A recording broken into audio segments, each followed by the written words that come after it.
আবারও এসে গেছেন সে মানবতার ফেরিওয়ালা। দেখুন গাড়ি ভর্তি করে নিয়ে এসছেন ফেরি। কাদের জন্য? হ্যাঁ, অবশ্যই খেটে খাওয়া অসহায় হতদরিদ্র গরিব মানুষের জন্য। একটা কথা না বললেই নয়। দেখুন, মানুষ ধর্মে বড় হয় না, আগে নিজে ভালো হন। তাহলে আপনি হিন্দু হন, মুসলিম হন, তো যাই হন না কেন, অবশ্যই আপনি ভালো হবেন। তিনি জাতি ধর্ম নির্বিশেষে প্রত্যেকটা মানুষের তিনি উপকার করছেন, কারণ তিনি একজন মানুষ। মানুষ যদি মানুষের সহযোগিতা না করি, তাহলে কে আমাদের সহযোগিতা করবে? এই ধরনের উদারতা প্রত্যেকটা মানুষের মধ্যে প্রয়োজন, তবে আমাদের পৃথিবী যেন এক অন্য রূপ ধারণ করবে।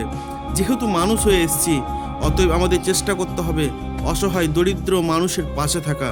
সত্যি এই কাজটা মহৎ কাজ। দেখুন, কিছু খাবার তাদের হাতে তুলে দিচ্ছে, তাতে অনেকের কাছে কম মনে হতে পারে, কিন্তু এই মহৎ কাজ কজন করতে পারি? তো অবশ্যই ভিডিওটা লাইক, কমেন্ট এবং শেয়ার করে দিন সবার মাঝে। ভালো থাকুন।